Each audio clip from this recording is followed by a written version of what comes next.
Senjutsu frowned at me without even realizing it. Hey, speak up and stop scowling. I'm not your employee. If I want to smoke, I'll smoke. It's none of your business, and even if I did work for you, you shouldn't be in this house. I wasn't about to let her restrict my freedom to have a cigarette. It doesn't matter, Senjutsu said calmly. Relax, you smoked in my office yesterday too. It seems smoking actually helps you think more clearly. Right now, the company is going through a massive reorganization. Which department do you want to join? What interests you most? What industries have you worked in? What's your experience? Delivering food, or maybe stealing? Senjutsu stared at me with a harsh, judging look. I told her I'd hauled bricks on construction sites, but the more I spoke, the less confident I felt. Anyway, I've always done a good job. I had survived every low-level, bottom-of-the-barrel job out there. Are you really going to give me a job opportunity? Just say it, Senjutsu encouraged me. Tell me what you want, and I'll pay you more than a delivery driver. Don't underestimate me. A delivery guy can make 6 or 7,000 a month. I'll give you 8,000 then. Fine, I'll be a security guard. In that moment, the expression on St. Gillis' face shifted completely.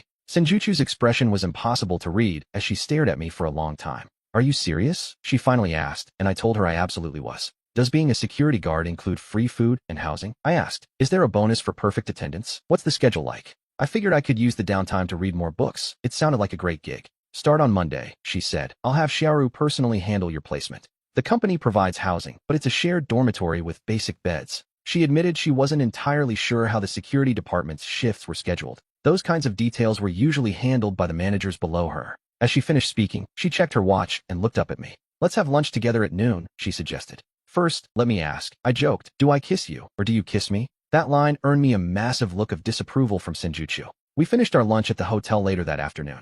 By then, Senjutsu had already instructed Xiaoru to send over my security uniform. She told me to make sure I had it on by Monday morning. I looked at the gear and realized this was actually happening. I'd be reporting to Xiaoru in this uniform to start my new role. My position in the company was officially set. I looked at Senjutsu one last time and asked, are you really paying me 8,000? 8,000 a month just to be a security guard? Senjutsu asked calmly. After we finished lunch, I headed out on my own. I went straight to a bookstore and picked up a few titles I'd always wanted. I'd been dying to buy them, but I never thought I'd have the time to actually read. Now, I finally had all the time in the world. I even grabbed a professional manual on hotel security systems to look the part. Back at home, I pulled the uniform out of its packaging. I laid out the security manuals on the table in my room. Looking at myself in the mirror, I felt a strange surge of energy. Just as I was admiring the new me, Gaoshu called again. He sounded uncharacteristically polite this time. Momo, is now a good time to talk? He asked. I told him it was, and he immediately started apologizing for Lu Qian and thanking me for the job. I'm in a bit of a rush, I interrupted, but tell me, who did I bring to your birthday party that night?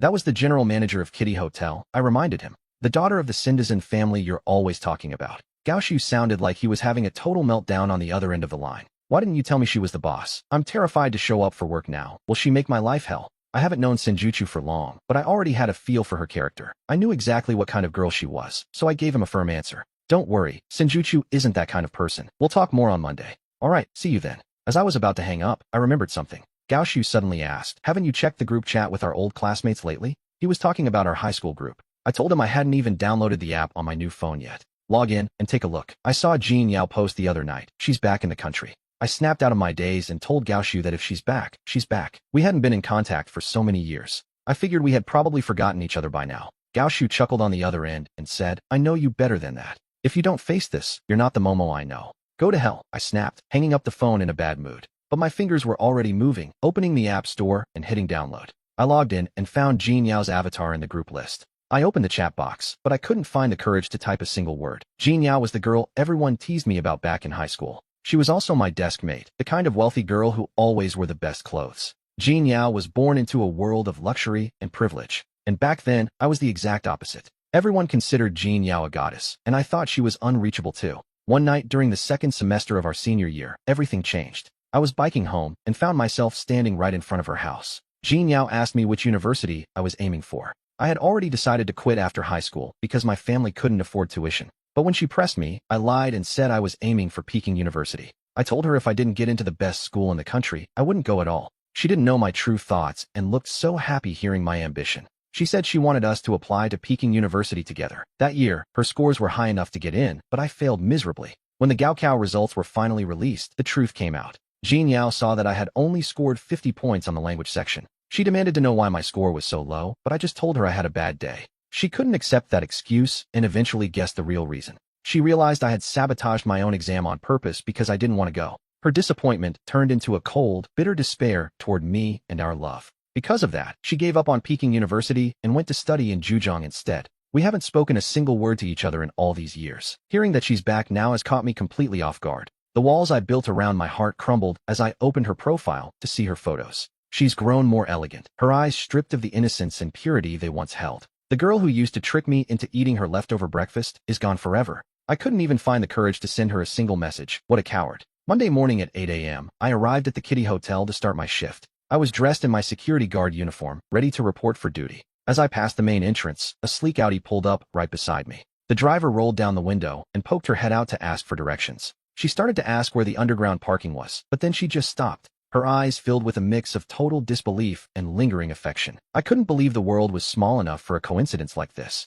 The woman in the car was Jean Yao, my high school girlfriend. I never imagined we'd meet again like this, or that it would happen so suddenly. The security guard on duty jogged over to handle the situation. He leaned toward the car window to speak with her. He gave her directions with a polite nod. He told her the parking lot was just ahead and to the left. I didn't want to face her. I couldn't bear for her to see me like this. I didn't want Jean Yao to recognize me in this uniform. I turned my back and bolted toward the center of the hotel. I fled in a blind panic, not daring to look back even once. I reached the hotel lobby, but the familiar scent of Jean Yao's gardenia perfume still seemed to linger. That was always her favorite fragrance. The security guard's shouting faded into the distance behind me. I didn't care. My heart was hammering against my ribs like it wanted to break free. Why her? Why did I have to run into her right now? I was wearing a stiff, uncomfortable security uniform while she was behind the wheel of an Audi. She was just as dazzling as she was back in high school. The massive gap between our lives hit me like a tidal wave, leaving me breathless. I was told to report to her office, so I steadied my nerves. This was no time to dwell on the past.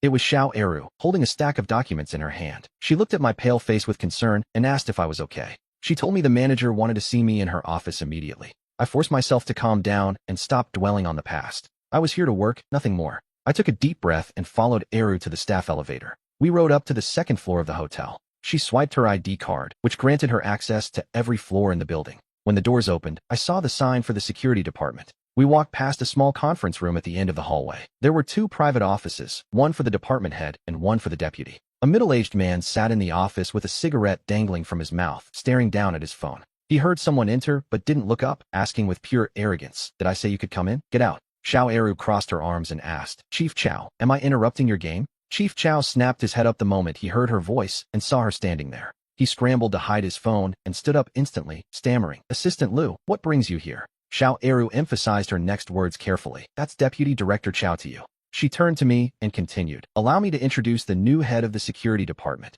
Starting today, I was the one in charge of managing the entire company's security operations. You are expected to cooperate fully with his work," she added, looking directly at Chow. Chow stood there, completely stunned for a moment. Then, in a split second, his face twisted into a fake, oily smile. He reached out to shake my hand and said, "Welcome, Chief Mo. If I step out of line, please let me know." I was caught off guard, barely knowing how to react to his sudden change in attitude. Before I could respond, Xiao Eru spoke up coldly. "Deputy Director Chow, pay attention. Don't let me catch you playing games during work hours again, or I'll report this to Manager Liu." After dropping that warning, she turned back to me and said, "Follow me. I'll take you to your office now." My office? I actually had my own office? The answer was a definite yes. Not only did I have an office, but it was impressive. It was spacious, professional, and looked better than I ever imagined as Xiao Eru handed me the keys. She handed me the keys and said, "This will be your office from now on. I'm entrusting the entire security department to you. If you run into any trouble or need anything specific, you can consult the company doctor. If you need help, contact me directly. In a moment, I'll have Deputy Director Chow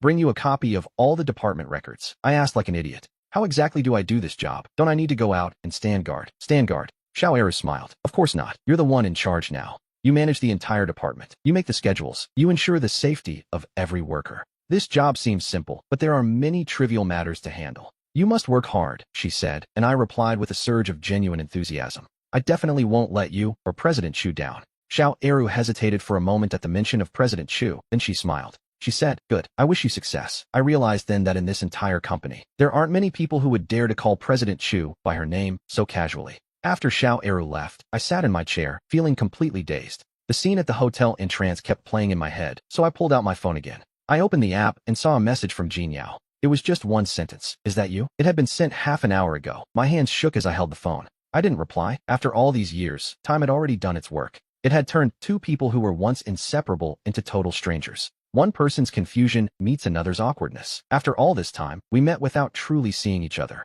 Gao Shu called me and said he had finished all his onboarding paperwork. He told me he had officially been assigned to his new post. He was going to the planning department. That was the exact department he had been dreaming of. Gao Shu is full of ideas and is a naturally creative person. With his degree, he should have a real future in planning. I told him over the phone that I had run into Jean Yao. Gao Shu got excited instantly and asked, Jean Yao, you saw her? Where? At the hotel entrance, I said. She must be living there now. She was driving an Audi A7, and I was standing there in a security uniform. She pulled up and asked for directions to the lot. I turned around, and time just froze. Gao Shu asked, did you guys say anything? I sighed. I didn't want to see her. Or rather, I didn't want her to see what I've become, especially in this uniform. She's in an A7, and I'm a guard. Do you know how brutal that contrast is? Gao Shu tried to encourage me. I get it. It's a psychological blow. But sooner or later, you're going to have to face people like her. Stay strong. After hanging up, I saw that Xiao Eru had sent me a message on WeChat. The previous head of security resigned last week, so the position was vacant. Director Liu specifically wanted you for the role. He has high expectations for you. I replied, I'll give it my all. She sent back a simple smiley face. I hadn't even warmed my seat yet when I heard a knock at the door. I looked up and saw a security guard I'd never met before standing there. He leaned against the frame and spoke with pure arrogance. Boss, we've got a situation with a client outside. You need to handle it. I studied him, feeling more curious than concerned about the trouble. I wondered how he even knew I was the new chief of security. I had just started the job. I kept my face blank and asked, a client causing trouble? Shouldn't the manager handle that? Since when is security responsible for every customer complaint at the Dick International Hotel? The guard pulled out a cigarette and popped it into his mouth. He didn't even look at me as he spoke. They blocked the main entrance with their car. Customer service told us to get down there and clear the blockage immediately. We need to keep the traffic flowing. Chief KO is already down there waiting for you. He told me to bring you. Without another word, the guard turned his back on me and walked away. He didn't show me an ounce of respect, but I got up and headed toward the parking lot entrance anyway. A BMW 525 was parked right in front of the exit, dead center. Chief KO was standing to the side, smoking with a group of guards.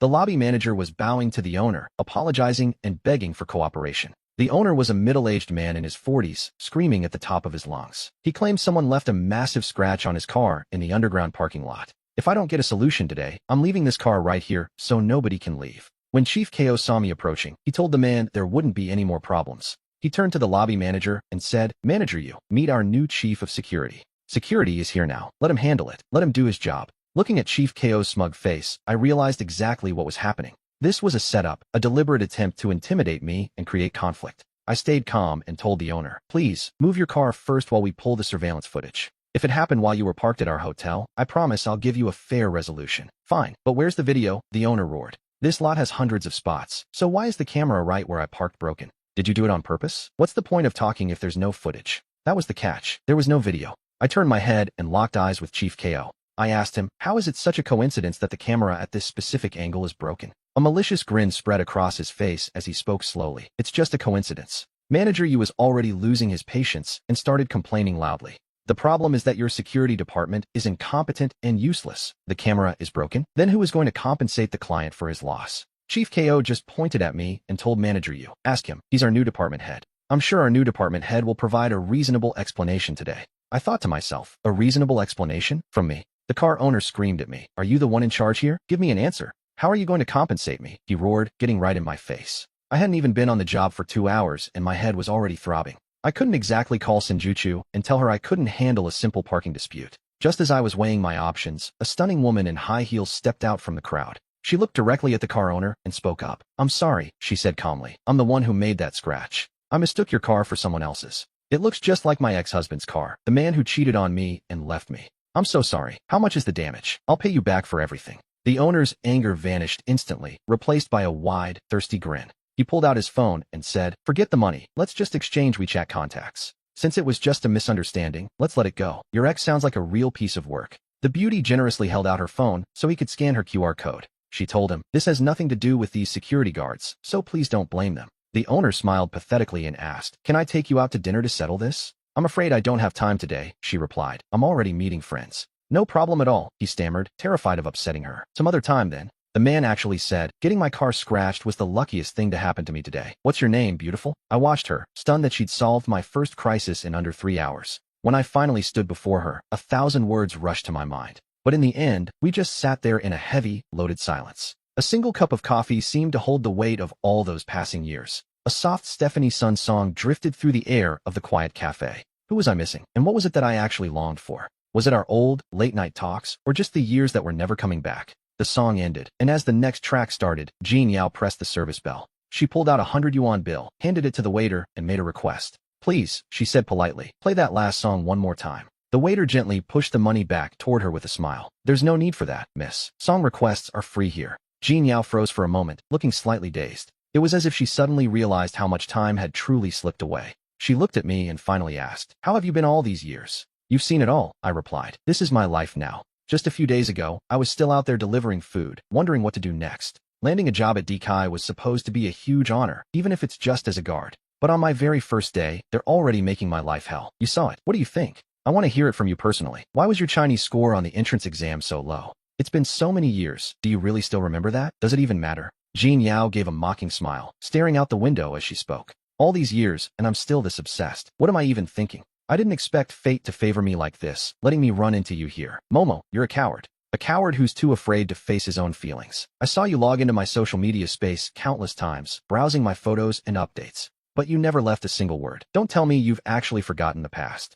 During my 2 years in France, I updated my photo albums almost every single day. I posted about my moods and my life, all because I wanted you to see it. I was hoping that one day, you would finally reach out to me. But I waited for so long. I went from burning anticipation to cold indifference. Jean Yao, stop. We both have our own lives now, don't we? I said, swallowing the sadness. I kept my voice light. You're emigrating to France soon anyway. I wish you the best. Maybe this meeting is just a way for us to finally close the book. We aren't kids anymore. We're long past that season of young love. In our lives now, there is only the weight of reality. Let's say goodbye to the past. I liked you once, and I'm still grateful for how you cared for me. But I'm not that immature boy anymore. I know we have to face reality, so I wish you nothing but success in France. When you have time to visit, let's meet up, and even if you don't come back, stay in touch. You can always send a message. Jean Yao's eyes suddenly filled with tears. She bit her lower lip, her voice trembling as she spoke. Is this really all you have to say to me? I simply nodded my head. The truth was, after so many years apart, everything had changed. Our lives and our values weren't the same anymore.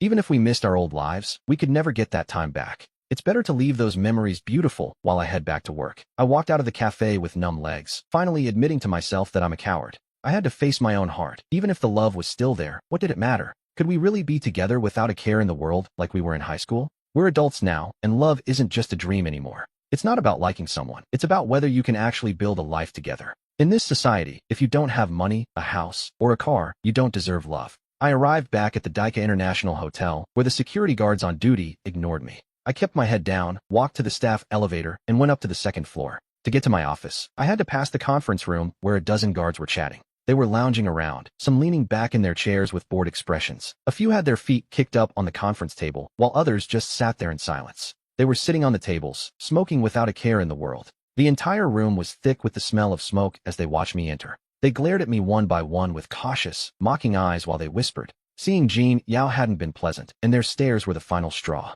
I felt a surge of rage I'd never felt before, even though I'd never been a leader. As I passed Chow Yubei's office, I lifted my foot and kicked the door wide open. The conference room went dead silent, but Chow Yubei's office was empty. I turned around and barked at the nearest security guard. You, tell Chow Yubei to get to my office right now. I didn't care if he was finished with his lunch or not. He has 5 minutes, I snapped before walking into the manager's office. I slammed the door, sat in the chair, and lit a cigarette in the silence. I waited for Chow Yubei to show his face. He was actually resting in the break room right outside, barely a minute away. But he stalled on purpose, chatting idly with the guards instead of coming in. When the 6th minute hit, he didn't even knock, he just shoved the door open. With a fake smile, he said, "Sorry, traffic was a nightmare." The guards outside burst into laughter at his blatant disrespect. He looked at me with a "what are you going to do about it" expression. I felt my blood boil as I shouted, "Are you trying to cross me on purpose? I was dealing with today's monitoring, so why did you drag me out to solve this?" Chow Yubei saw my rage, and a sneer of pure contempt flashed across his face. The corner of his mouth curled as he spoke with total disdain.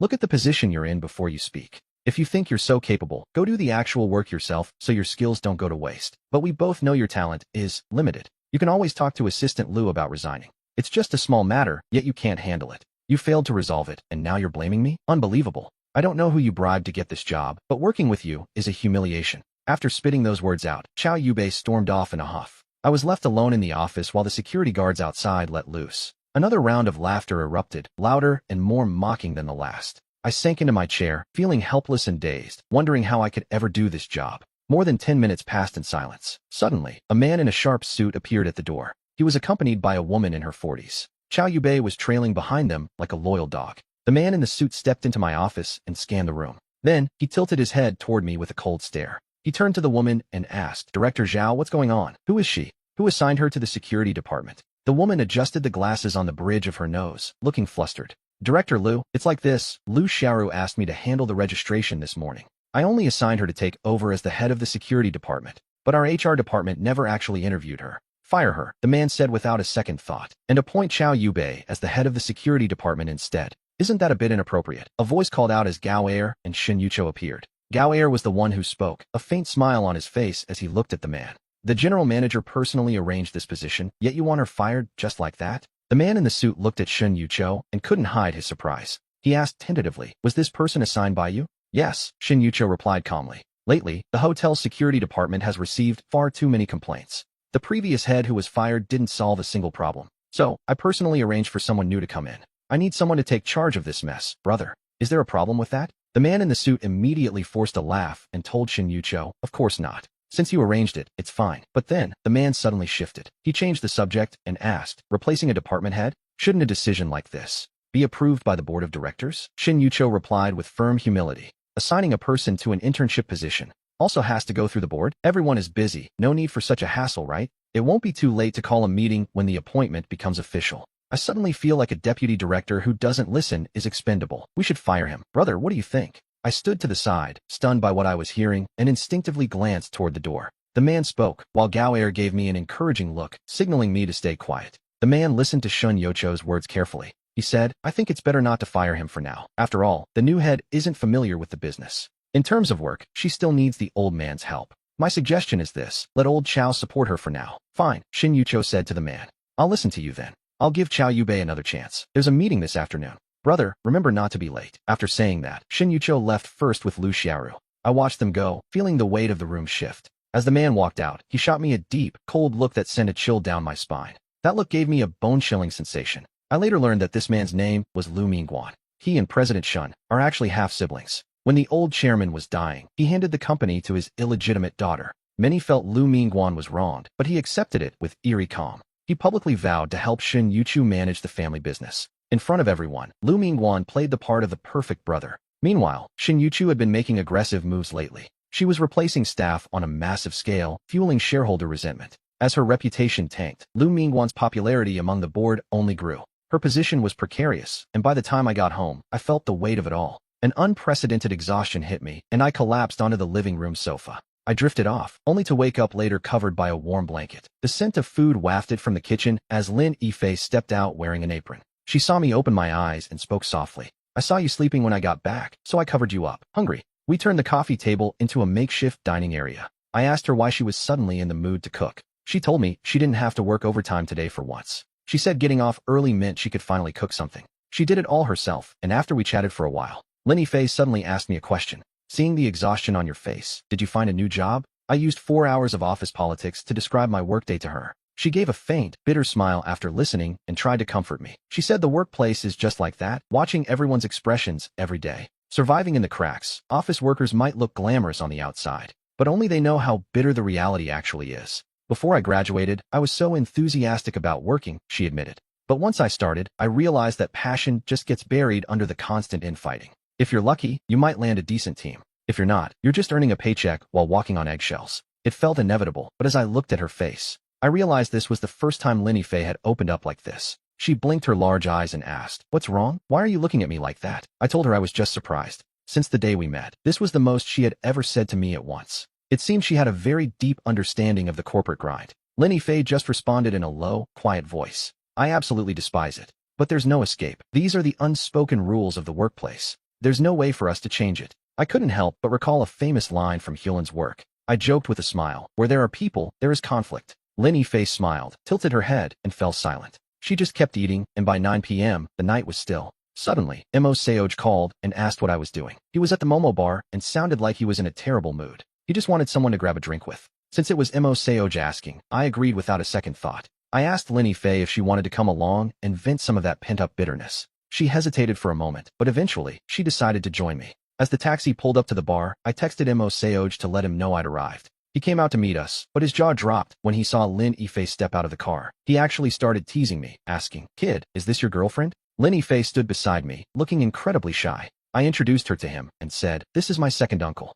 Lin Yifei's eyes went wide, and I quickly explained the family connection. She finally understood the situation and whispered, "So, how should I address him?" He just laughed and told her, "Just call me Brother Go." Lin Yifei looked at me with a mischievous glint in her eyes. She leaned in and whispered a question that caught me off guard. "If I call him Brother Go, wouldn't you have to call me Auntie?" I was completely stunned by her sudden wit. I looked at Lin Yifei and shook my head with a smirk. "So, it turns out you actually know how to crack a joke." Lin Yifei just smiled, keeping her thoughts to herself. Mo Seoj led us both deep into the bar toward a private booth. There were 3 men and 1 woman sitting there. They all looked to be around Mo Seoj's age. The men were in their 30s, wearing tight t-shirts. The fabric strained against their heavy, bulging muscles. The woman had a striking, high-end figure that commanded attention. Mo Seoj didn't bother with formal introductions for the group. He just waved a hand and said, "Just call them big brothers, and call this beauty sister." They all greeted me warmly as we settled in. I dutifully greeted the 3 big brothers and the sister as instructed. Lin Yifei stared at me, confused why I was calling my uncle's friends brothers.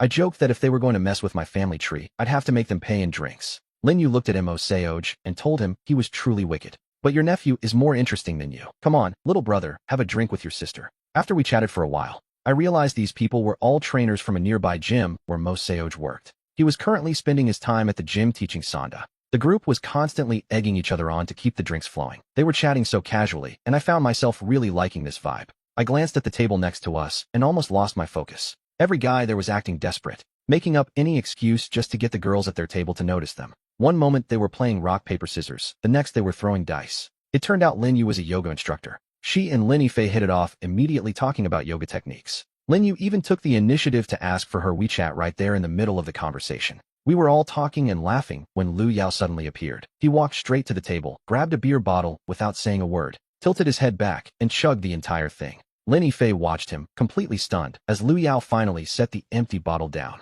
Gasping for air, he said, "Brother Go, all 300 staff members. I've taken care of every single one." I stared at Lu Yao, my mind blank, trying to figure out what the hell was going on. He was about to grab another bottle of beer when he stopped. He looked at me and said, "Brother, first, I owe you an apology. We didn't exactly start on the right foot, so I'll finish this bottle. You do as you please." Without another word, he tilted his head back and started drinking while I watched in a daze. I glanced over at Mo Seoj. A slight smile played at the corner of Mo Seoj's mouth as he said, "My guys learned Sanda from me." He was right. Lu Yao was already downing his second bottle. Holding the empty glass, he said, "I've never really admired anyone before. But honestly, I was truly defeated by Brother Go. We were strangers, and a lot of problems happened. A lot of misunderstandings. Brother, please don't take it to heart." I looked at Lin Yifei, then turned to Lu Yao and said, "The past is the past. We're all men here. Anyone who holds a grudge isn't a real man. I'll buy you a drink too." Lu Yao is surprisingly straightforward. In the blink of an eye, his third bottle was already gone. Everyone started chatting happily again, so I casually asked Lu Yao a question.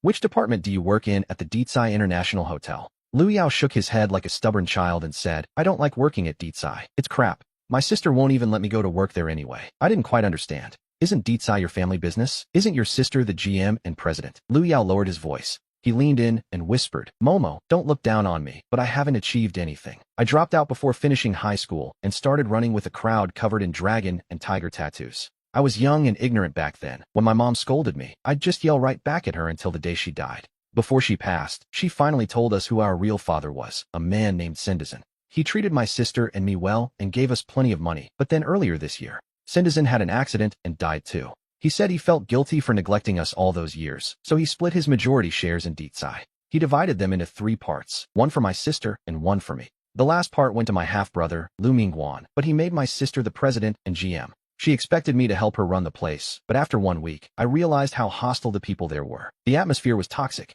I'll admit, I'm lazy, and that just gave people an excuse. They used my reputation to attack my sister, so I eventually just left for Mexico City. I stepped away and did nothing because my very presence was just holding her back. Lu Yao got more worked up as he spoke, grabbed another beer, and asked, "Momo, do you think I'm useless?" I raised my glass to toast him, trying to offer some comfort. "Don't think like that. The fact that you can't stand the corporate backstabbing at Ditsai just shows you're a simple guy. I'd much rather be friends with someone like you," I said, and Lu Yao clinked his glass against mine. "I know I don't have many strengths," he admitted. "But when it comes to loyalty, I can beat my chest and say I've never let anyone down. I've never done anything to let my friends down, and we didn't truly know each other until we fought. If you ever need anything, just speak up. If I back down, I'm a coward. Cheers. After we finished our drinks, I told Lu Yao, your sister actually tricked me into working here. She put me in the security department as a security guard. Lu Yao immediately started complaining. My sister is being way too unfair to you. How could she let you be a guard? That job is miserable and boring. I'll talk to her tonight and get your department changed, he said, but I stopped him.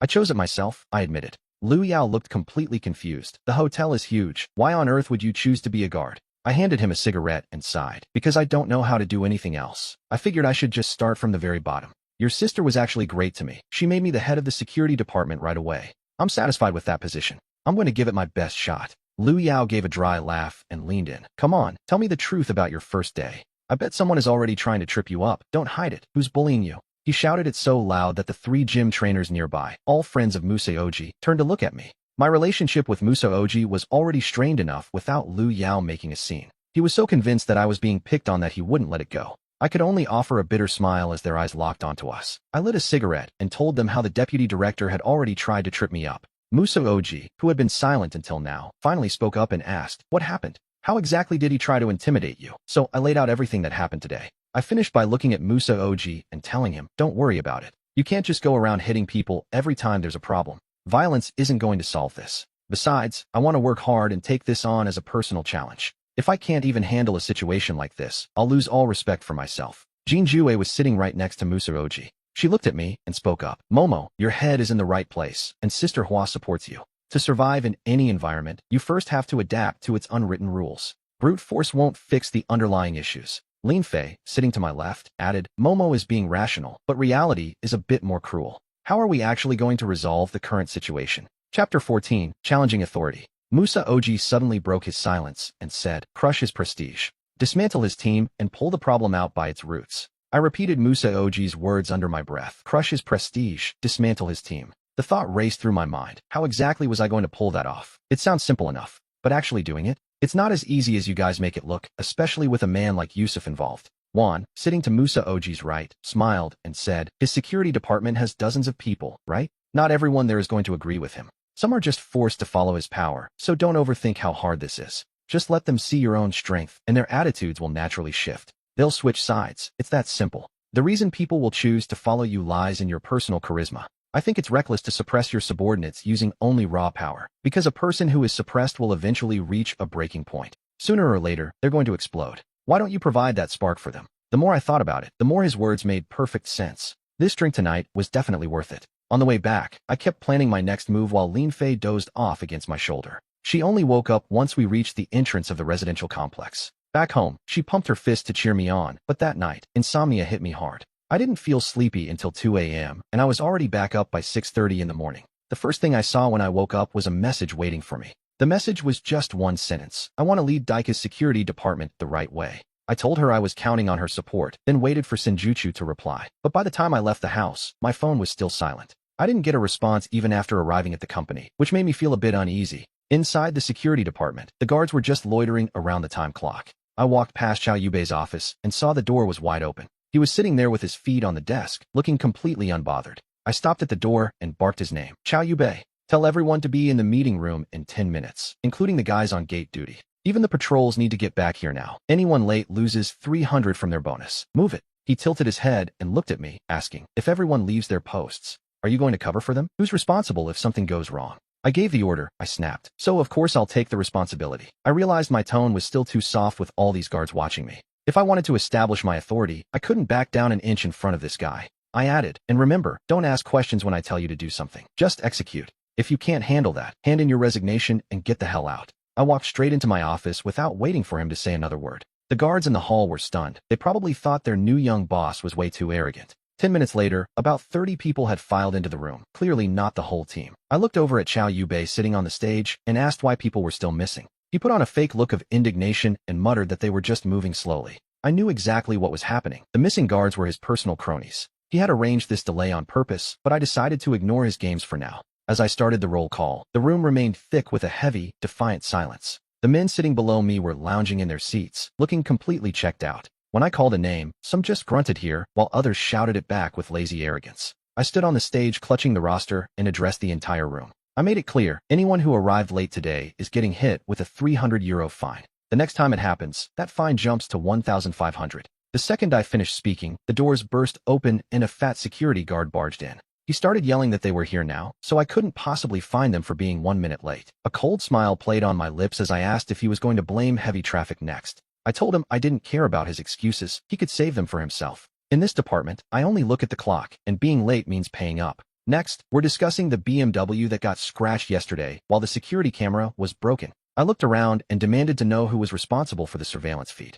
A guard in his 20s spoke up, claiming the broken camera was the engineering department's fault, not his. I snapped back, asking him if he really thought he carried zero responsibility for this mess. You were on duty. If a screen goes black, how do you not notice it the moment you take your shift? If the camera was broken, why didn't you do your job? Did you check if the screen was normal when you took over the shift? Exactly what minute did it fail, and why wasn't engineering notified? Why wasn't it sent for immediate repair? I told him to answer clearly, and maybe the blame wouldn't fall on him. But if he stayed silent, his entire bonus for the month was gone. The guard glared at me with pure resentment. His eyes kept darting toward Chow Yubei for instructions. He tried to dodge the question, claiming he didn't notice the camera was out. Before he could finish his excuses, a massive guard named Tomas stood up. Tomas pointed a finger at him and shouted that the equipment was fine on Sunday. He warned the kid not to pin the blame on him after they did the handover. The young guard's defiance crumbled instantly under Tomas's gaze. Chow Yubei finally spoke up from the stage in a flat, bored tone. He claimed it was just a hardware failure and everyone has moments of carelessness. I snapped back, asking if he thought being this frivolous at work was acceptable. I announced that the guard's bonus was officially canceled and asked if he accepted. The guard paused, waiting for a signal from Chow Yubei's eyes. He shouted that he didn't accept it, so I calmly told him to go to HR. I fired him on the spot, sending Chow Yubei into a blind rage. At that moment, Chow Yubei realized I was openly challenging his authority. He barked at me, asking what right I had to fire people and who I thought I was. I turned my head to look him dead in the eye and spoke coldly. I told him that if anyone fails to do their job properly, including him, they can get the hell out too. I made it clear that I would be reporting everything that happened this morning to the company. I had rehearsed this confrontation 1,000 times in my head last night, and so far, everything was playing out exactly as I had planned. If I was going to crush Chow Yubei's influence, I had to be thorough, so I stood tall on the stage and addressed the room. I reminded them that our security department currently runs on a 3-shift system. The company provides room and board, and I knew they were all living in the dorms. It was time to shake things up. I announced that I needed each group to elect a new group leader. These leaders would be directly responsible for their group's performance. Since I was new and didn't know everyone yet, I gave them a task. I wanted everyone to submit a resume and a recommendation letter for the position. The new leaders would get a private dorm, a higher salary, and better bonuses. I ended the meeting and told them to notify anyone who wasn't present. I looked at Chow Yubei and dared him to go complain and see if I'm the one who gets fired. They wanted to see whose backing was stronger, mine or Chow Yubei's. Back in the office, I slammed the door shut and finally let out a breath of relief. I looked tough and confident on that stage, but it was all an act. My back was actually soaked with sweat, so I lit a cigarette to calm my nerves. Everything will get better, I told myself. The war between Chow Yubei and I has begun, and there is no retreating now. About an hour later, someone from the HR department came looking for me. They gave it to me straight. Manager Liu does not agree with firing that security guard. They said they couldn't process the termination and were just here to inform me. I frowned and asked, who exactly is this Manager Liu? The HR staffer looked at me like I was an idiot for being so arrogant without knowing the players. He explained that Manager Liu is Lu Mingwan, and she reports directly to our GM, Shen Yuqiu. Apparently, she's the one blocking the dismissal of that guard. My HR director sent me here specifically to deliver that message to your face. Lu Xiaoru must have caught wind of the situation because she showed up the moment HR arrived. She looked at the HR staff and told them that Manager Lu said to follow my instructions. She made it clear, in this matter, you listen to the head of security. The HR people looked embarrassed, knowing Lu Xiaoru speaks for Shen Yuqiu herself. They muttered something about checking with their director and hurried out of the office. Once they were gone, Lu Xiaoru gave me an encouraging smile and said, Momo, you realize this isn't just a dream anymore, right? This isn't just about firing a single security guard anymore. It's not even about the security department itself. This has turned into a test of power, a direct competition, a clash between the forces backing us. I took a deep breath and nodded. I understand, I said. Lu Xiaoru didn't stop there, though. She warned me that seizing power to purge rivals on my second day was risky. Trying to build my own team this fast would inevitably backfire. Moving too quickly always breeds resentment in others. But personally, I wasn't about to slow down my momentum now. Just as she was speaking, Lu Xiaoru's phone started ringing. She pressed it to her ear and listened in silence for a moment. Yes, I understand. I'll tell Momo, she said before hanging up. This has blown up. The board is using this to humiliate Yuqiu. Get ready, she needs you. I looked at Lu Xiaoru, feeling a pit in my stomach. Am I causing Yuqiu too much trouble? What does she need me to do about what happened this morning? I asked. Lu Xiaoru explained that Lu Mingwan was absolutely furious about the situation. She used the incident to trigger an emergency board meeting to accuse Yuchu. In this company, once the board of directors gets involved, things get ugly fast. Lu Mingwan's angle is that I'm purging veteran employees to destabilize Yuchu's leadership. The board is convening at 2 p.m. sharp. Since I was the one who caused this mess, I have to be there when the board of directors meets. Whether I can turn the tide depends entirely on my own effort. The board of directors, I actually have to attend. Me, going to a board meeting? I'll admit, I'm a little nervous. Lu Xiaoru explained that many shareholders would be participating. Most of them are investors who just want to see the company improve. They want their dividends. If I can win them over, Yuchu will be fine. But the real fear is the alternative. If I can't convince the majority to take my side, it'll be a disaster. Lu Mingwan will definitely use this chance to attack Yuchu and force a new vote.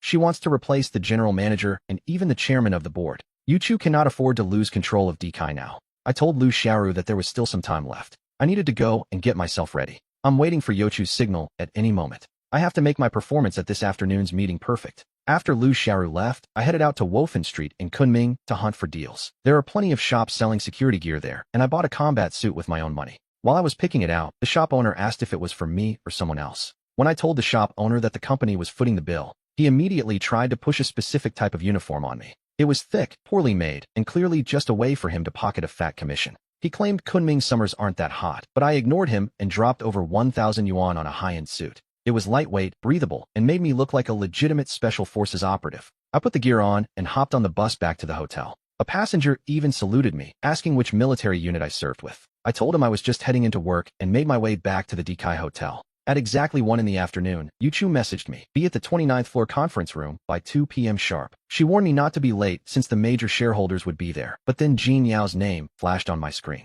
My heart skipped a beat as I swiped the screen to answer. Are you a friend of Jin Yao? A man's voice asked. I'm with the Kunming traffic police. He told me Jin Yao had just slammed his car into a tree on Guanfu Road. The officers reached the scene quickly, but he was injured and unconscious. He's being rushed to Xinyao Hospital, the officer said. You need to get here now. I hesitated, asking, are you sure this isn't a scam? What would we be scamming you for? He snapped. We aren't asking for money. We are notifying you to get to the hospital immediately. They're resuscitating him right now. I panicked and asked, can you call someone else? I have a massive meeting at 2 o'clock. Forget the meeting, the officer barked. A life is at stake here. The officer explained that the other phone in the car was locked, but this one was open, and I was the only contact listed. He told me to get there fast if I could. Suddenly, it hit me why my number was the only one saved. This was the same number I used back in high school. Jin Yao had kept it all these years, and I had imported it every time I got a new phone. I hung up, knowing I couldn't just stand there. I hailed a cab and told the driver to floor it to Xinyao Hospital. The trip from the hotel to the hospital was going to take at least 20 minutes. While in the back of the taxi, I called Gao Shu and told her I couldn't make it yet.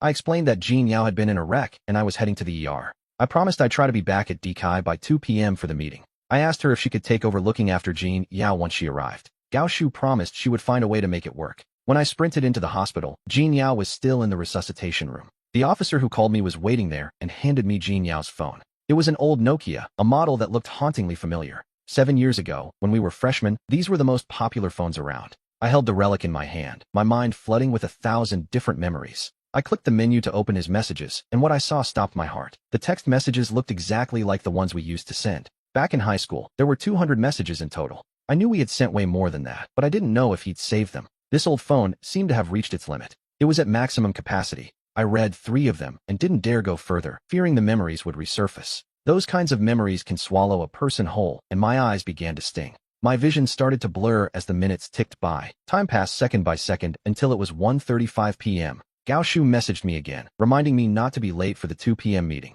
The operating room door finally swung open. The doctor and an officer pushed a gurney out of the room. Jin Yao was lying there on the bed. You have no idea, the doctor started, looking at me. Your relationship must be close, but his situation isn't good right now. He needs someone to watch him, so you need to handle the admission paperwork immediately. I felt a surge of anxiety and looked at the doctor desperately. Doctor, can you help me with the paperwork? I have a vital meeting at 2 p.m. It's incredibly important and I'm running out of time, please. The doctor just stared back at me with a cold, judging look. His gaze shifted as if he were re-evaluating my entire character. He clearly thought my request was beyond unreasonable. Is a meeting really more important than your friend's life? He snapped. Jin Yao lay there on the hospital bed and slowly opened her eyes. Tears rolled down her cheeks as she whispered, Doctor, don't trouble him. I can do it alone. Just let him go, she said, her voice breaking. Right then, Gao Shu's girlfriend, Lu Ying, appeared in the hallway. I rushed toward her like she was my personal savior. Did Gaoshu call you? I'm so sorry to ask this of you, I blurted out. I have to get back to the company immediately, but I need your help with the paperwork.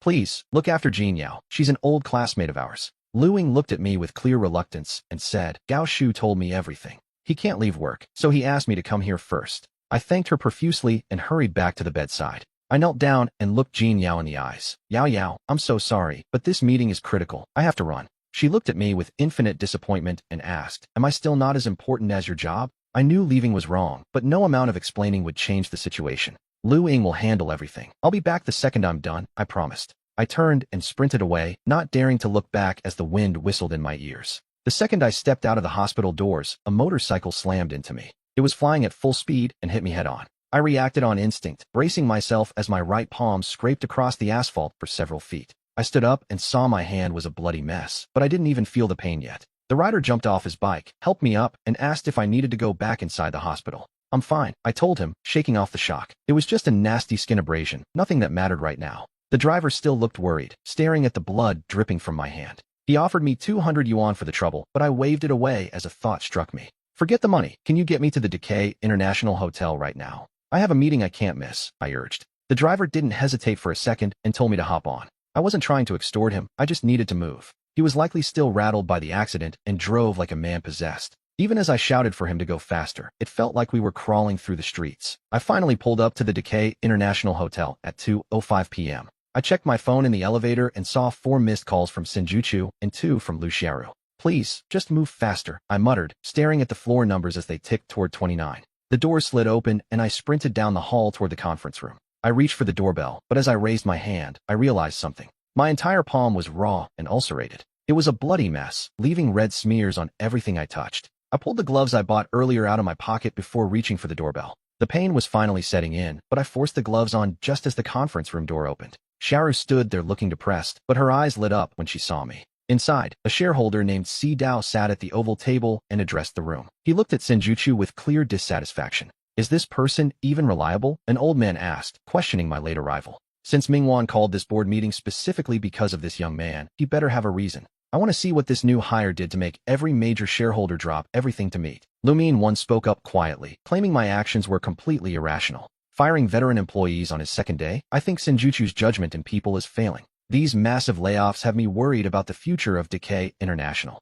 The message was clear. They weren't just after me. They wanted to remove Senjuchu. Chapter 16, Destiny is Innate. Another shareholder chimed in. Ever since the old chairman passed away, customer complaints about hotel security have been skyrocketing. The entire management structure is in total chaos right now. As an investor, I need Decay to return to order as soon as possible. I'm here to make money, and I'll support whoever can actually deliver a profit. The room was questioning her ability to manage Decay International. Well said. Another shareholder chimed in immediately. This company doesn't just belong to the Liu family. We saw the old chairman as a brother. We respect his final will, but it is absolutely impossible for Decay to become the private property of the Liu siblings when so many of us have a stake. I'll make my stance clear. I support whoever is capable, whether it's Senjuchu, Lumin One, or anyone else in this room holding shares. If you can prove you can lead as general manager, you have my support. Thank you all, Senjuchu said. I replaced the head of security because lately, the complaints regarding that department have become overwhelming. The new chief's name is Momo, surname Mo. She gave a very formal introduction. I realized she was being serious because she didn't want the others to think that calling me Momo was just some informal joke. Chief Mo, I hope you can share your vision for the security department with everyone. She was putting the floor in my hands. I walked over to the empty seat at the table, right next to Senjuchu. I looked around the room and began. First, I'd like to apologize to everyone. I was late because I spent my lunch break buying this gear with my own money. A hotel security team is its face. They are the first and last people a guest sees. And the ones who provide a true sense of safety to our guests are the guards. On my first day, I realized their current look doesn't represent us at all. It fails to capture the prestige of Decay International. They stand at the entrance in white shirts, blue pants, and oversized caps. They look lazy, and it doesn't match our brand's image. So I went to National Defense Street and bought this tactical gear myself. From now on, every member of the security department will wear this. They will participate in daily drills instead of hiding in the dorms. No more smoking and drinking after work. Wouldn't running and boxing be more useful? I intend to lead by example and push every man in my department. We will run every single day to strengthen our presence. I'm going to overhaul the company's security image entirely. Some might ask why I'm being so hard on the veteran employees. But look at what happened on only my second day in this position. I explained yesterday's incident and made one thing very clear. If a man can't even be bothered to watch the monitors, why keep him? This company's money doesn't grow on trees. Anyone just waiting around to die won't last a day under my supervision. I have full confidence that I can lead Decay's security team to excellence. All I need from this board is your full cooperation. I need your full support to lead this project the right way. I'm counting on this team. Thank you, everyone. As I finished speaking, one of the elder shareholders stood up. He started clapping, and the second person to join in vigorously was Liu Yao. Since Liu Yao is a shareholder, it was only natural for him to be at the board meeting. Following the elder's lead, the other board members began to join the applause. The shareholders from the Luhan faction followed suit. Even they were clapping now. Then, Senjuchu noticed something. He was sitting right next to me when he suddenly caught a glimpse of my hand. He jumped to his feet and asked, "Momo, what happened to your hand?" My right palm was covered in blood, and it was already dripping from my fingertips. I looked down at the wound and answered indifferently. I told them a motorcycle clipped me while I was rushing back, and I scraped my palm on the asphalt. Senjuchu barked at Lu Xiaoru to take me and get it bandaged immediately. He looked worried and asked why I hadn't said anything sooner. Even if it burned like hell, I wasn't about to show any weakness in front of them. I apologized to the room for the interruption and stepped out. Lu Xiaoru led me out of the conference room and shut the door behind us. The moment we were alone, she started scolding me for being late to such a vital meeting. She told me how the opposition had been slandering Jushu while I was gone. She snapped that if anything went wrong today, it would all be my fault. I stayed silent, knowing Xiaoru didn't actually have bad intentions. She was just terrified for Senjuchu's position within the company. I couldn't blame anyone else. The fact was, I really had arrived late. The Ditsai Hotel had on-site medics who cleaned my wound with iodine and alcohol.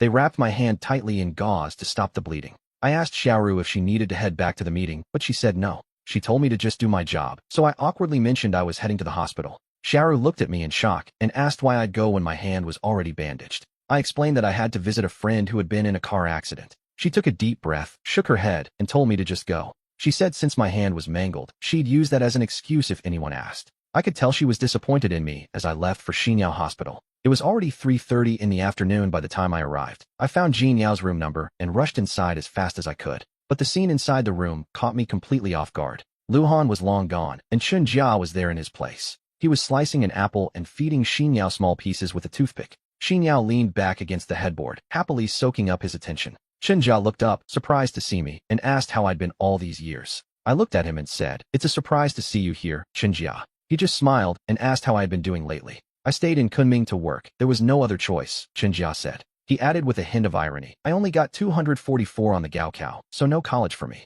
I just do business with my father now. But enough about me. Did you come for Jin Yao?" Jin Yao spoke up from the bed, her eyes scanning my clothes. "I see you're still in your uniform. You must have snuck away from work. I don't need you here, Momo. Just go back to your job." I took a deep breath and nodded. "Fine, I'll leave you with Chun Jia." Chun Jia didn't try to stop me. He just offered to walk me out. Just before stepping through the door, I couldn't help but look back at Jin Yao. She was already staring at me, but the moment our eyes met, she snapped her head away. She stared out the window instead, acting like I wasn't even there. Chun Jia walked beside me, making small talk about how we hadn't met since high school. "If I'd known you were in Kunming, we should have grabbed a drink sooner," he said. I played along politely. "It's never too late. Let's catch up when we have time." It was one of those empty phrases people say just to be civil. Neither of us took it seriously, but we kept the masks on until we reached the exit. Then Chun Jia stopped and said, "Don't worry about Jin Yao. She has me now. I finally have the chance to take care of her, and I'm going to do it right. Get in touch when you have time," I said, keeping the act up. Chun Jia just waved his hand dismissively. "All right then, I won't walk you any further," he told me.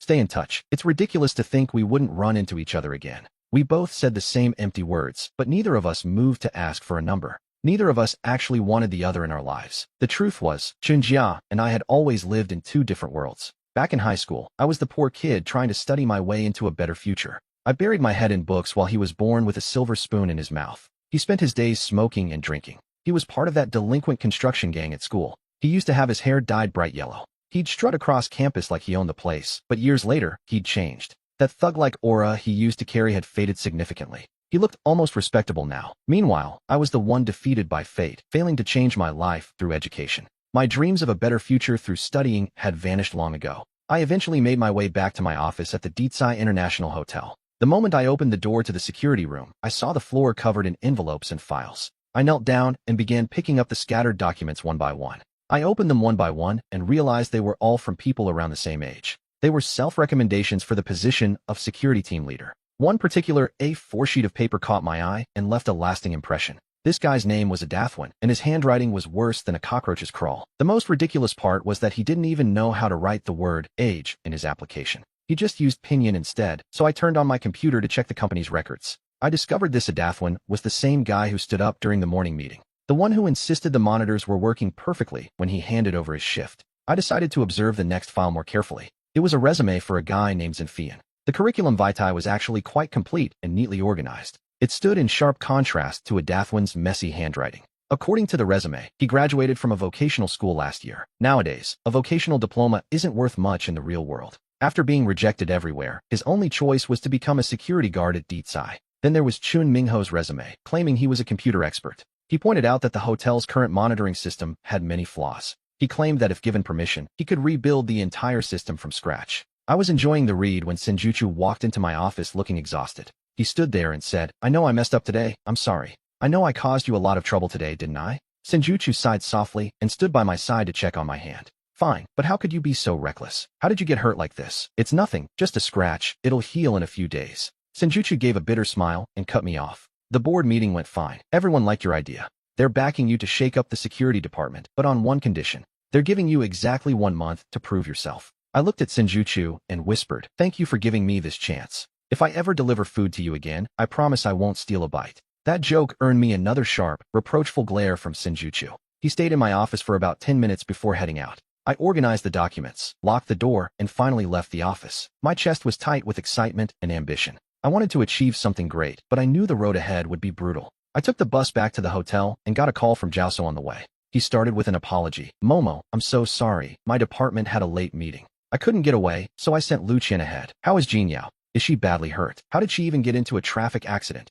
I told him calmly, "Jin Yao is fine. The police said she just hit a guardrail." I was stunned to hear that name. How did Chun Jiao find out? Ian told me that Jin Yao had been injured. He asked if my meeting with Chun Jiao was pleasant. I told him it was fine. We're all adults now, not kids anymore, so I left after barely 10 sentences. Jiaoso couldn't believe it. "Why were you the one to leave? Why didn't she?" "You should have stayed," he said. But I told him to forget it. Everything has changed. I see things clearly now, and I didn't want to talk about it anymore. The situation at Deetsai is exactly what I imagined. Hotel management has been a total disaster lately. Senjuchu needs to build his own circle of trusted allies across the company. Jiaoso swore to me that if I used my talents, there would be a place for me here. "Don't worry, brother," I told him. "I won't let you down." He mentioned that the planning department is tracking a new group from Kangway Travel Agency.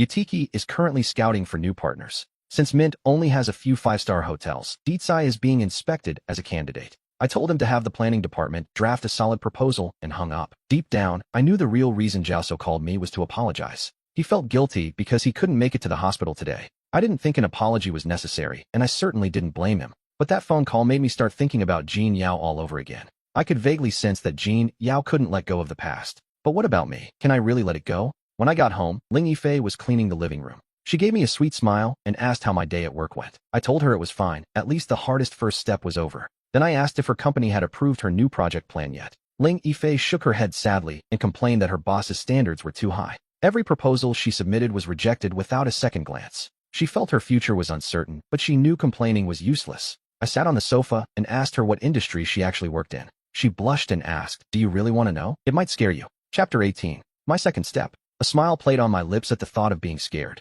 "Is your workplace really that terrifying?" I teased. I wondered if it was the company itself or just her specific profession. I'm a strong 23-year-old man, after all. Was she really so sure she could frighten me? Ling Yifei smiled mysteriously and said, "We'll see about that. Actually, I'm still not going to tell you yet. By the way, have you eaten yet? Dinner's on me tonight." She was obviously changing the subject since she wasn't ready to talk about her work. I decided not to push her on it. "Forget going out," I said, standing up. "I'll just cook something here. It's better to eat at home anyway." I checked the kitchen for supplies, oil, rice, and some potatoes. I found some meat in the refrigerator and started planning the meal. I stepped into the kitchen and unwrapped the gauze from my right hand. The wound had already closed up, though it felt a bit stiff when I moved it. The ingredients were sparse, but I could work with what we had. I decided to make a dish of shredded potatoes with meat. I still had the farm-fresh eggs that Imo Xiaoqi brought over. Half an hour later, 2 steaming plates were ready on the table. I realized I actually liked this feeling of having a real home. Ling Yifei couldn't stop praising my cooking skills with every bite. While we were eating, the couple from the master bedroom finally appeared. It was the first time I had actually seen them.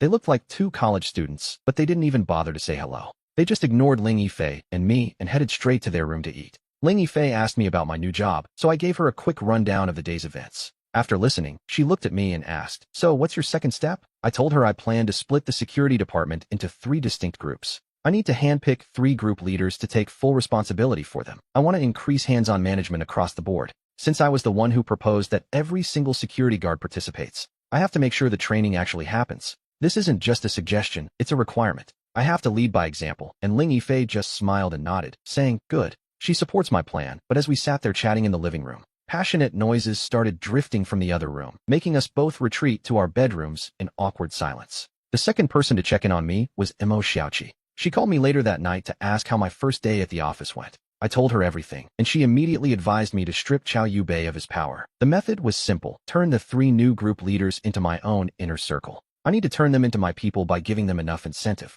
I'll give them the authority to stand up to Chao Yubei directly. The reason is simple: I'm the new guy, and I don't know the internal politics yet. I don't know who these security guards are really loyal to. The second reason is to make those team leaders feel a sense of pride and loyalty to me. If they have real money and power in their hands, they'll value the position more. Imo Xiaoqi's advice hit home. Her words were exactly what I needed to hear. That night, I drafted a series of management plans and headed to the office the next morning. I chose 3 group leaders from the men who had stood their ground during the fight. They were the ones who had left a deep impression on me yesterday. First was Dewan, a seasoned army veteran. Then there was Zhen Fian, a technical school grad who actually knew his way around computers. The third was Chen Mingho. I can't explain it, but I have a good feeling about him. At 9:15 sharp, I called all 3 of them into my office. They looked polite enough when they walked in. It was like they had suddenly developed a sense of professional duty. I officially promoted them to handle the security department's 3-shift rotation. I laid out my vision for the future of the department. Then, I looked them in the eye and got real with them. I'm not going to lie to you, I said. I'm still on my probation period. Whether I stay in this department or not depends entirely on this month. If you guys perform well, I might actually keep my job. But if we mess this up, it'll be obvious to everyone. And in a month, I'll be walking out of here with my tail between my legs. I looked at them and said, I expect you all to work your hearts out. As a reward for your effort, all 3 of you get your own private dorms starting today, and you'll start receiving a group leader's salary immediately. But listen closely, if I get kicked out of here within the month, you'll all be stripped of your ranks and sent back to where you started. The next leader won't care about my appointments. Do you understand? Dowan's voice boomed through the room like a true soldier. I guarantee the mission will be completed, he shouted with perfect clarity. Zhen Fian was much more low-key about it. He looked me in the eye and promised to handle his duties responsibly. As for the IT side, I'll overhaul the company's network security, he added. If I have your support and enough authorization, I can even build a custom management program for the company's electrical systems. I thanked Zhen Fian sincerely for his dedication and told him I was counting on him. I told them all that I hoped we could build a real future here together. A security department that actually meant something. Only Chen Mingho stayed quiet. He didn't make any big speeches. That afternoon, I called a full department meeting. Right in front of Chao and Ubei, I announced the 3 new group leaders. I made it clear, every member of this team must now obey them unconditionally. That was the new standard for team management. I made it clear, if a leader screws up, they'll be punished by the book. No exceptions for health violations or misconduct. Company sanctions would be applied strictly. As I announced this to the room, Chao Yubei's face twisted in rage. He stood up in front of everyone and barked, Chief Mo, I have one question. Do I even exist to you? Why wasn't I consulted on something this big? Every guard in the room shifted their gaze toward me, waiting for a reaction. I just gave Chao Yubei a thin smile and kept my voice calm. I didn't consult you because you're the deputy. You're the one who reports to me. One more thing, I added, looking past him at the men. If you have trouble at work or at home, tell your group leader immediately. They'll bring it to me, and I promise I will get it resolved. Chao Yubei's face turned a sickly shade of green, but I acted like I didn't even see him. I gathered my documents and headed back to my office, feeling good about the move. I stood by the window and watched the meeting room through the blinds. The guards eventually dispersed to their posts, but then I saw Chen Mingho approaching. He knocked softly on my door and whispered, It's Chen Mingho. He's only 24, but for some reason, I felt a strange connection to him. Unlike the others, he wasn't stiff or formal. He just walked in and offered me a cigarette. He said calmly, You shouldn't have done that today. It was a bit inappropriate. Acting like that won't win people over. It just makes them think you're arrogant. I looked at Chen Mingho and asked, Why do you say that? What did I do wrong? I sat at my desk smoking as he explained that everyone can see the company is crumbling. The Liu siblings are fighting for power, and you just suddenly appeared as the chief of security. To put it bluntly, you're just a pawn in their game, even if you don't want to hear it. You're acting cocky because you have the CEO's support, but publicly opposing Chao Yubei? That won't bring you any benefits. I felt a flash of annoyance, but I kept it hidden. I leaned back and asked, So where exactly did I mess up? Did I miss something? Have you even looked into Chao Yubei's reputation among the guards? He asked. You know nothing about him, yet you rushed to make him your enemy. Isn't that reckless? I had to admit, Chen Mingho had a point. I hadn't actually investigated how the other guards felt about Chao Yubei. Based only on 2 brief encounters, I had assumed he was just an unlikable leader. But if I moved too fast without knowing the terrain, I was asking for trouble. I realized my impulsiveness could cause me major headaches down the line. I stopped dismissing his words and started paying real attention. Shen Mingho was watching my reaction closely the entire time. Seeing that I had softened my stance, he continued his critique. Being this desperate to overthrow Chao Yubei isn't smart. Have you thought about how that looks? He kept going, saying, I know exactly what's on your mind. If I were in your shoes, I'd change my approach, especially regarding that last comment you made. Telling everyone to come to you with problems is a direct slap to Chao Yubei's face. Wouldn't it be better to frame it differently? I asked, feeling a bit confused. What's the difference? It's the same thing. Chun Mingho explained that a subtle shift makes me look like a magnanimous leader. Right now, you just look like a guy hungry for power, he said. You look like you're just trying to steal Chao Yubei's throne at any cost. But remember, there are problems that Chao Yubei simply cannot solve. When he fails and you succeed, the men will naturally flock to your side. Damn, suddenly, it felt like a light bulb went off in my head. Mo Xiaojia only taught me how to be tough and aggressive. But Chun Mingho was teaching me how to actually win people over. He crushed his cigarette in my ashtray and tried to look relaxed. Truth is, I'm placing a bet on you, he admitted. There's no future in being a basic guard here, so I'm tying my fate to yours. I nodded, feeling a surge of genuine satisfaction. I looked at him and said, I get it now. I haven't been thinking things through. Thanks for the wake-up call. Like I said, I want us to do something big together. The more I chewed on his words, the more they made perfect sense. I'm still way too impulsive and haven't fully faced the reality of my situation. I'm playing a dangerous game without knowing the rules. Chun Mingho is right. In Mo Xiaojia's eyes, I'm probably just a tiny, insignificant pawn. A piece of chess to be moved and sacrificed. Maybe she doesn't even see me as a person. Why did she even give me this job? I tried to find a reason, a justification, but I came up empty every time. I refused to admit I was just her tool, because that hope was all I had left. During the 2-hour lunch break, Gao Su came down from his floor to find me. It was the first time I'd seen him in a full suit and tie, and it felt wrong. He looked like a successful executive, while I stood there in a cheap security uniform. I felt small. He burst into my office and barked, hurry up and get ready to leave. I looked at him, dazed, and asked, where are we going in such a rush? To the hospital to see Jean Yao, obviously, he snapped. We only have 2 hours, so if you don't move now, we won't make it. I froze for a second, the memory of her rejection stinging all over again. I hesitated, then looked away. Forget it, I'm not going. If you want to go by yourself. Gao Su stared at me, his eyes wide with disbelief. What are you doing? Are you seriously still throwing a tantrum because she kicked you out? He didn't get it. It was more than just being angry at her words. Grow up, Mo, don't act like a pouting child over this. I'm feeling pretty low, and I asked him, what exactly am I supposed to do there? What identity do I even use? Am I just a former classmate? Or an ex-lover? She literally kicked me out yesterday. If I go back today, isn't that just slapping my own face? Just come with me, Gao Su insisted. You're going to see Jean Yao today because I want to see her, but I can't find her hospital. I don't even know her room number, so I'm begging you to come with me, okay? I'm the one asking for the favor. You aren't going for her, you're going for me. Fine. Gao Su gave me the perfect excuse to return to that hospital. On the way there, Gao Su wouldn't stop buzzing in my ear like a fly. He kept rambling about how everyone envied Jean Yao and me in high school. I didn't want to hear it, but he just kept talking and talking. At the hospital entrance, I saw Lu Qian again, already waiting for us. She had already bought flowers and fruit, looking impatient. When she saw us get out of the car, she walked over and shoved a bouquet of roses at me. Take them, she said coldly. Gao Su made me stop to get these for you. I glared at Gao Su and asked, what the hell are you doing? I'm helping you and your girl get back together, he whispered. Now take the flowers. Do I really need to teach you how to win back your true love? You're a total disaster, Momo. If you haven't moved on, don't let her go. You've always been a coward, never daring to fight for anything or anyone. Years ago, when you and Jean Yao liked each other, she was the one who confessed first. Are you going to be a coward your whole life? Jean Yao is right here in this hospital. Don't tell me you're over her. If you're a man, go up there and do what you have to do. Are you really that scared? If so, throw those flowers in the trash right now. Go back to your office and be a good little worker. To hell with that. I snatched the bouquet of roses from Gao Su's hand and started marching forward. I headed straight for Jean Yao's room. When I reached the door, I peered through the window. That old feeling of inferiority hit me all over again. Right next to Jean Yao's bed sat another bouquet of roses, a much larger one.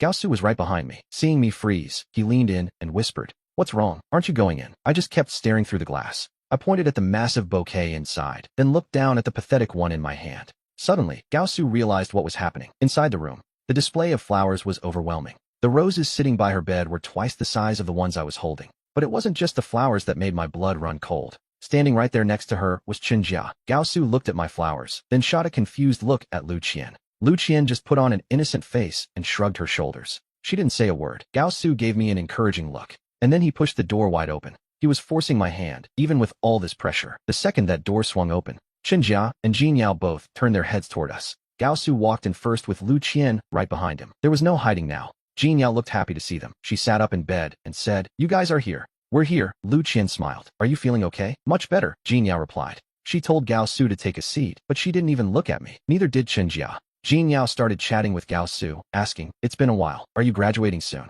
Gao Su kept it casual. "Soon. I'm already looking for an internship. How about you?" "Things have been going pretty well lately," she said. They kept talking back and forth. I stood there like an idiot, clutching my bouquet, unable to stay, but unable to leave. Just as I was about to drop the flowers and bolt, Gao Su noticed my discomfort. He tried to break the ice with a joke. "You and Momo really are two of a kind. You even managed to get into car accidents on the exact same day. One after the other, both covered in blood. Pretty scary, right?" Jean Yao's expression shifted. "Wait, what happened to Momo?" Chen Jia noticed my bandages and asked, "Did you hurt your hand?" Gao Su started exaggerating the story. Luckily, Momo's reflexes were fast. He landed on his hands first. If he'd landed on his head, he'd be done for. If he'd hit his head, he'd probably be a vegetable right now. I keep telling him, you can't just focus on getting to your meetings. You have to watch out for the bikes on the road too. But what shocks me most is that even with that nasty wound, he didn't even want to get it bandaged. He was ready to walk into a meeting with his right hand dripping blood. I shot Gao Su a look of pure gratitude for backing me up. I forced a relieved smile and said, "It's nothing, just a scratch." "Yao Yao, these flowers are for you. I hope you get well soon." Chen Jia quickly chimed in from the side. "Go on, get back to work. I'll stay here with her. We'll all get together once she's discharged." Jean Yao finally looked at me and spoke softly. "Momo, I'm okay. I'm leaving tomorrow. Can I find you then? I want to talk properly." I felt a pang in my chest. Since when did we become this polite? The distance between us felt strange, cold, and utterly wrong. I nodded slowly, swallowing the pain, and said, "I'll wait for your call." I walked out of the hospital into the drizzling afternoon sun. I forced myself to stop thinking about her and focused on the job. I needed to figure out how to fix the security department's reputation. Step 1. Find Lu Xiaoru and get the budget for new custom uniforms. A full set of gear would cost about 1,000 yuan, covering everything from hats to shoes. Compared to the old 200 yuan uniforms, these would actually have some class. Is 100,000 yuan really that much for a security department's entire image? I didn't think so. It was a small price to pay for a total transformation. I needed my security team to look like professionals, not amateurs. That same night, Xiaoru told me the audit office had already approved the funds. She said the money could be dispersed as early as tomorrow morning. I had the authority to use it, but I couldn't just touch the cash myself.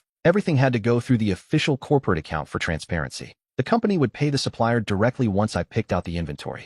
Early Wednesday morning, I headed down to Wofen Road to meet the supplier. The boss there treated me like royalty the moment I mentioned the bulk order. He wouldn't stop flattering me, calling me his most important client. Before we even finalized the paperwork, he insisted on giving me a little something extra. He slipped a premium box of Zhonghua cigarettes into my hand. I realized then how these business owners operate. When they're trying to close a sale, they become the most generous people in the world. He even joked that if I'd come sooner, he would have spent the whole day hosting me. I spent half the time talking to him about the budget constraints. Back at the company, I handed the 100,000 yuan invoice to the finance office. It only took them an hour to complete the entire process. While I was having lunch, the supplier called to say he'd received the payment. He promised to have the gear ready and delivered before the end of the day. I felt pretty satisfied. This boss was reliable and incredibly efficient. At 1 in the afternoon, Jean Yao called me with a question. She told me she'd been discharged from the hospital and wanted to see her father. Then she asked, "Do you have a moment to talk? Are you free?" I told her I'd be off at 5:30 and wanted to finally thank her for helping me out. I asked if she still wanted jiangshan cake, and she sounded surprised. She wondered if they even sold that specific Tujia ethnic specialty in Kunming. Back in high school, we used to grab it every day after class. It was our go-to dinner during those long evening study sessions. Just thinking about that cake brought back a flood of old memories. I explained that there was a farmer's market in the old town of Guandu. They sold it there, though the taste might be a bit different than what we remembered. I asked her, "Do you still even like the taste of jiangshan cake?" Qin Yao told me she'd come to the hotel this afternoon and wait for me. She wanted us to head out together as soon as I finished my shift. The owner of the supply store drove over personally with his employees. They delivered all 100 sets of uniforms and shoes to the hotel. I was impressed. This guy was incredibly efficient. After counting the stock, I politely invited him to sit in my office. I was just being professional, but he didn't hesitate and followed me right inside. As soon as we entered, he locked the door behind us. I froze, feeling a surge of confusion and suspicion. Why is this man locking the door in broad daylight? But then, he pulled a thick envelope from his pocket and slid it across my desk. He gave me a bashful smile and said, "Manager Mo, this is for you." I was still young and didn't fully grasp what was happening. I looked at him and asked, "What exactly is this?" The owner lowered his voice and explained how the market worked. He told me profits were slim, but he hoped I'd keep the business coming his way. He even suggested that if I inflated the next invoice, he could give me an even bigger cut. I opened the envelope and saw a thick stack of 100 yuan bills. I stood there, completely stunned and lost for words. The owner kept that polite smile on his face as he turned to leave. He thanked me for the business and promised we'd cooperate often in the future. Was I tempted by 10,000 yuan? Of course I was. Beyond the temptation, I felt a deep, surging rush of emotion. It turns out making money can actually be this easy. No wonder everyone wants to be the boss. I stared at that envelope containing 10,000 yuan for a long time, completely dazed. Inside, a violent battle was raging in my heart. Should I keep this money or not? Two voices fought in my head. One told me to take it, calling it an unwritten rule of the industry. The other told me that if Senjutsu found out, she would be beyond disappointed. I was torn, struggling with the decision for what felt like an eternity. In the end, I decided to turn all the money over to the finance office. I had two reasons for making this choice. First, I was terrified that if I got caught taking bribes, my career would be over. Second, I realized that earning someone's trust is worth far more than 10,000 yuan. Just as I was preparing to head to the finance office, my phone rang. It was number 1, telling me Group 1 had already gathered at the hotel's vacant lot. They were ready to begin their very first day of training. He planned to be strict with the men, and I had promised him I would train alongside them. Since it was day 1, I couldn't afford to miss it. I shoved the envelope into my desk drawer and threw on my new combat uniform. I headed out to the lot to find number 1 and the rest of the team. The uniform felt right, bringing back a familiar spark of purpose. I promised myself I wouldn't let the team down, starting with a complete overhaul of their passive attitude. If I didn't push them, this combat gear was just for show. I looked at number 1 and admitted he was the real expert in tactical training. I told him to treat this lot like his old army base and to use every brutal lesson he'd ever learned on us. Are you absolutely sure about that? Number 1 asked, his voice booming. He had a natural command that demanded respect, so I simply nodded and told him to begin. I made it clear I was just another soldier today, and with a firm nod, he let go of my hand and stepped back. I stepped into formation, and the training officially began. He decided to keep the first day simple, 30 minutes of learning how to stand your ground. Attention, he roared, and the line snapped into place. He paced the rows, barking at a man on the left to lift his head and straighten his chest. By the time the 30 minutes were up, I was already feeling the burn. My legs felt like lead, and I could barely feel my feet anymore. I started to regret talking such a big game earlier. Was it really going to be this intense every single day? This was 100 times worse than high school gym class, and I dragged my exhausted body back to the office. I collapsed into my chair, feeling half dead, and reached for a cheap 7 yuan cigarette. I took the first drag, trying to clear my head. But then, I felt it. Something was very wrong. I stood up and pulled the drawer open again, but it was gone. The envelope containing 10,000 yuan had vanished into thin air. I thought I was hallucinating, so I slammed the drawer shut and rubbed my eyes. I carefully opened it once more, praying I was wrong. But the drawer was empty. I started to panic, checking the only other drawer in the desk.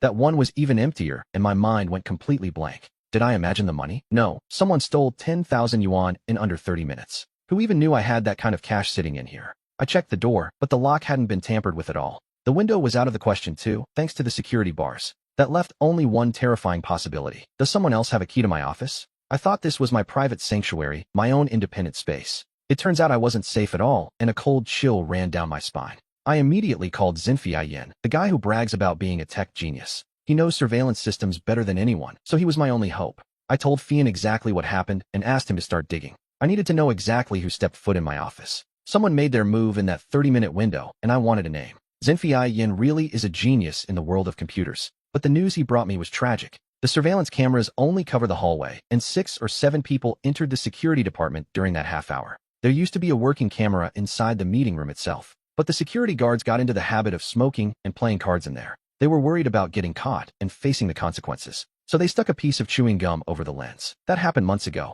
Everyone knows about it, because nobody wants to live under an electronic eye. The meeting room had basically become a lawless lounge. 6 or 7 people in just 30 minutes. Every single one of them who stepped into that room is now a prime suspect. I told Zinfei Yin to dig up everything he could find on them. I needed to know exactly who I was dealing with. While Zinfei was busy pulling their files, my phone buzzed. I received a WeChat message from an unknown contact. It was a video file, and I tapped it open. The footage made my blood run cold. It showed the owner of the military surplus store handing me the envelope. It captured our entire conversation. Someone had installed a hidden camera in my office. I didn't have a clue, and now this video was already out there. In this city, is that the most terrifying part? No, the story behind it is even worse. My phone rang. It was Lu Xiaoru, her voice dripping with resentment. You're too much, she snapped. 3 days on the job, and you're already taking bribes. If you're going to take dirty money, can't you at least make sure you're safe? Did you hit your head on an aluminum ladder or something? If you can't handle the heat, don't play with fire. Go see for yourself. The video of me taking that envelope had already spread through every department group chat. Do you have an explanation? What will the CEO think? She demanded. I looked at the screen, seeing the stack of bills that looked like a fortune. I was completely stunned, my mind racing as I sat there with my tea. Explain? Xiaoru, listen to me. It's not what you think. I told her I planned to hand the money over to finance, but she just scoffed in anger. You're a real piece of work. Do you think I'll believe that over the phone? Suddenly, I felt like I was being led to the slaughter. My explanation sounded ridiculous, keeping the money in my drawer while claiming I'd report it. If I were in her shoes, I wouldn't believe a word of it either. I'd be questioning if the person was actually telling the truth, or if they were just a fool who thought everyone else was an idiot. Sharu hung up in a rage while Zinfiayan worked on my computer, hacking into the company system. He was scanning the surveillance footage, trying to find a way out of this mess. The meeting room was the key. The camera lens had been covered with chewing gum. You could barely see the corners of the frame as he pointed at the screen. He had done everything possible to analyze it, but there was no way to be sure. We couldn't tell who had been there or who planted the surveillance. After leaving his place, he had headed straight to his father's house. At least, that's what the trail suggested. I sat down to the side and lit a cigarette, my mind heavy. I didn't want to explain anything, knowing no one would believe me anyway. Yin suddenly froze, staring at the screen before rushing to the window. He pulled back the curtain and scanned the area outside for a few seconds. He sprinted back to my desk and began typing furiously on the keyboard. After a few tense minutes, he looked up at me with wild eyes. "Chief, is this what you're looking for?" he asked, his voice trembling with excitement. I leaned over the computer and saw a face fill the screen. It was Caillou Bay. Yin slammed the spacebar and the footage began to play. The screen flickered as it showed Chow Yue grabbing a hidden camera from the windowsill. He had placed it there beforehand, and Yin had just recovered the night's recording. I analyzed the video and realized the camera had been installed right in this direction. So,